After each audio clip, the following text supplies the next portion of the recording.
Hey everyone, it's RJ and Josh. We are the Couch Potatoes. We are here to review 7 Psychopaths. Put your hands up. No, but I've got a gun. I don't care. It doesn't make any sense. Too bad. Hi, is this your dog? Oh my God. Oh, I have to pay you. Thank you so much. Are you serious? And how's everything in the dog kidnapping business? Did you get a new dog? Why were you walking him, Charisse? I always loved Bonnie like he was my own child. 1, I do not want that image in my head. 2, could you go get my dog back? Alright, so 7 Psychopaths. The film is about Colin Farrell, who is a writer. Now, there's actually a few different plots here. One is Colin Farrell is a screenplay writer who is writing a script called 7 Psychopaths.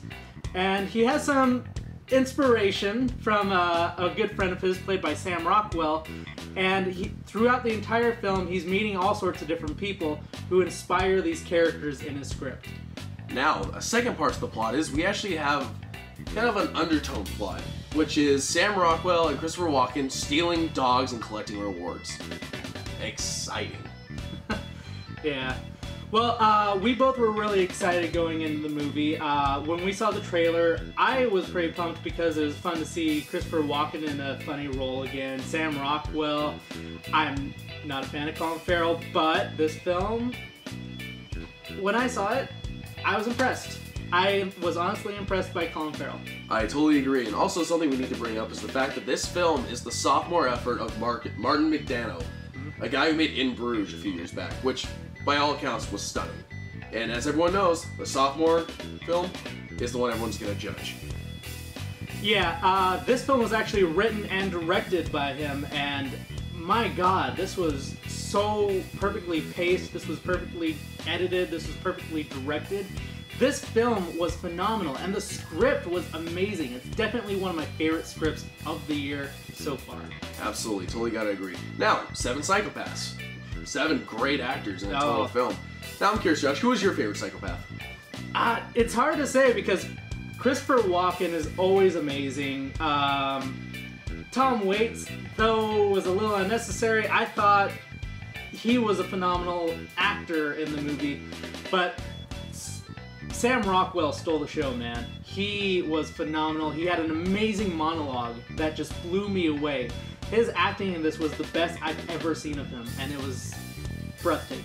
I totally gotta agree with you on that one. Especially, I mean, Sam Rockwell, I mean, he's been doing all these weird underlined films for his career. Yeah. I'm glad he's picking right ones again. And Walken, dude, stunning film. He did such a great job. Everything in there was right. And you know what? He wasn't even that comedic for some parts. He got pretty dramatic, where I was like, this is the Walken we haven't seen in a long time. Yeah. But I gotta say this, I loved Tom Waits in this movie. Tom Waits he's in it for about 10 minutes. No spoilers here, people. But he steals the movie to me. It was such a great monologue. The ending with him is brilliant. It's a stunning part for him. Now, one thing that goes with the acting, the performances were amazing, but what goes well with it is the score and the music that plays along with it.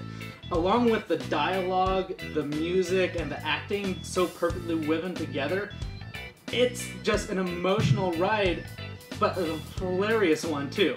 Like, it is such a hilarious movie.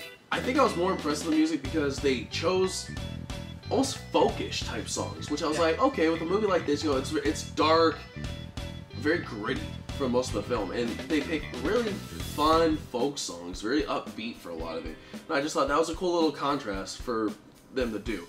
Okay, now what we didn't like. There's stuff to say, I know, go ahead. I had an issue with it, one little issue with this film where Tom Waits, I know you love him, but I personally felt that his character was so unnecessary for this film. It seems like he was just spliced in there because they got Tom Waits in the movie, but it just didn't integrate itself into the story like everyone else. It was everything else about the film was so perfectly spliced together. I felt he was just a bit much. The acting was great, but I felt his character was so unnecessary. Okay, now I understand where you're coming from on that, but with me, Tom Waits' character, I mean, he was a psychopath. He fit, it did help the story along to me, especially since they took out the ad of finding what a real psychopath could be like. And Tom Waits' monologue was just so great. The writing, his narration through the montage, everything about it was so strong, and it made me so happy to see that. Now, while I could see where you're coming from, I just feel that he became more crucial for adding to become, I think he was psychopath number 5. Yes. I love that. Now, before we're done, I think we need to say one other person that we really forgot about. Woody Harrelson. Oh, yes. Mini RJ here. He looks just like him. Let's put a little picture. There it is. All right. I never would think that. I thought he was hilarious in this movie. Like he was the one that was over the top, but it was so necessary. Oh, like, brilliant. his passion for that dog was so funny. I'm so glad Woody Harrelson's back. Ever since Zombieland, he's on an uprise and he's doing so good. It's about time. If you haven't seen this film yet, go see this. Yes. I mean, if you're not sure about this film, it is such a good dark comedy. It has very powerful performances. And Josh and I both agree we're hoping for some nominations out of this movie. Yeah, I'm really hoping the script gets nominated this Oscar season. It's so well written, and as a screenplay writer myself, I gotta say that this was just phenomenal work. Spudometer? Spudometer. Exactly. I would spud this movie, I don't know, like, I originally wanted to give it like a 4, but I don't think it reached a 4 for me. Like, I'd actually say it's 3 3/4. So just there, but yeah, not enough. Almost there. Well, you might be surprised. For the first time on Couch Potatoes, people, 5 spuds. Yeah! Wow. I love this. And we talked about Moonrise Kingdom before with me and loving it. This is just as good to me. This is the film I've been waiting for. A solid dark comedy with a brilliant script and great acting. Okay, everybody, thank you very much for watching our videos. Please subscribe. We are happy to do our reviews for you people. You all have a good night, and we are the Couch Potatoes. Spud out. Spud out.